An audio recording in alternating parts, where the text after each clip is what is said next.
Lieverdee als slaaf. Die kreet verwees naar de tijd van de Frieske vrijheid. En staat model voor de typisch Frieske cultuur onder een van de middeleeuwen. Het wie hier in Friesland wat oors regelen als in Oorland. Er wie geen centraal gezag, liggen in een land om eens heen. En een elite van hege adel die wie het rekkel net. Greven en hartogen die heen wie je net in Friesland. De macht hier die wie in handen van haatlingen, hoofdelingen.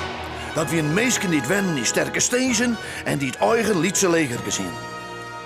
Haar macht rekte vaak net verder als een Liets gebied om het eigen wenplak heen.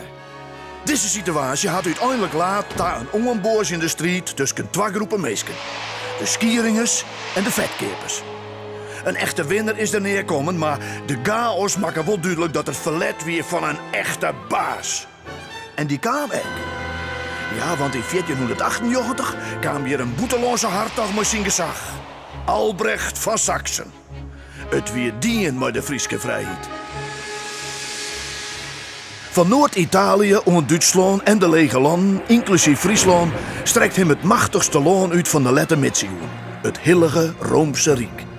Het Rijk bestaat uit alle deelsteden met een eigen adel die ter de baas is.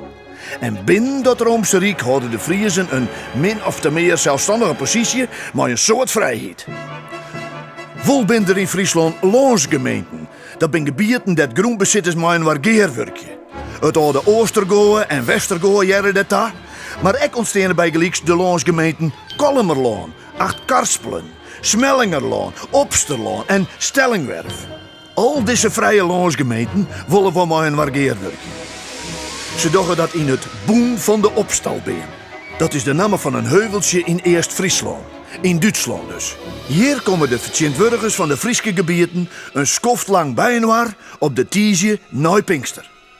Dit wordt het om het mei 1327. En dan horen de bijeenkomsten op. De gebieden tussen Zuiderzee en Wezer gaan elk weer haar eigen gang.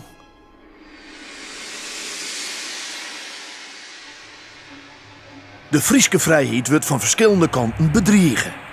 Willem IV, de machtige greve van Holland, die was zijn gezag ook in Friesland vestigen. Uit Enkhuizenwaai stekt er maar honderden soldaten de Zuiderzee oer. Ze willen eerst het klooster van Starum veroveren om dit te broeken als vesting. Maar bij Wijns worden ze ongevallen door de Friezen. De Hollandse soldaten dragen zwieren harnassen, dat ze net zo hard erin kennen. En in het sompige loon om het Reeklif heen worden ze verslaan. Ek Willem IV zelf stond om het leven. Maar de grootste bedreiging voor de Frieske vrijheid komt misschien wel van binnenuit. In 14e eeuw ontstiet gaandeweg een burgeroorlog tussen de Friezen.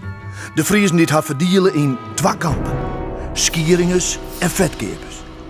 En niemand weet hoe die namen nou correct ontstaan binnen. En niemand weet hoe die strijderatie correct begonnen is. Maar een belangrijke oorzaak luidt zelfs in het gebrek aan een sterk centraal gezag. De meeste macht is dat toch in handen van haatlingen. En haatlingen, dat zijn rijke grondbezitters. Die wonen op stezen, grote versterke huizen, een soort van mini-kastieltjes. Ze hadden privélegertjes in dienst en hadden macht over een Liets gebiedje. De haatlingen hadden ook vaak spul onderling. En in alle verschillende verbanden vochten ze muilkoor en schindelkoor. Zo ontstaan er gaandeweg twee groepen die het hadden dus skieringers en vetkepers nemen. De strijd tussen de skieringers en de vetkepers duurt zo'n 100 jaar. Elke deelnemende groep had zijn eigen macht, zijn eigen belangen, zijn eigen vrienden en vijanden. Op verschillende plekken lag het zo nou en dan de strijd vol op. In Gasterland, in Dongerediel, in Greens, in Eerst-Friesland. Dat liep het geen eind aan te komen.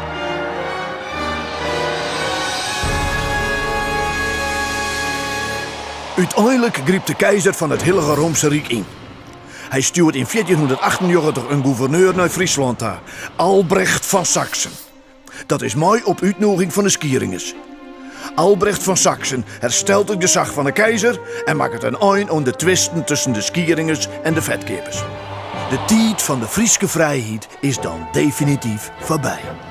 De kreet Lieverdee als slaaf is pas later betocht en aan deze tijd verboen. De Frieske vrijheid is dan al te naaien, maar in haar geest zou het letter zijn, blijven de Friezen altijd vrijmoedig en vrijdenkend. Friesk en vrij.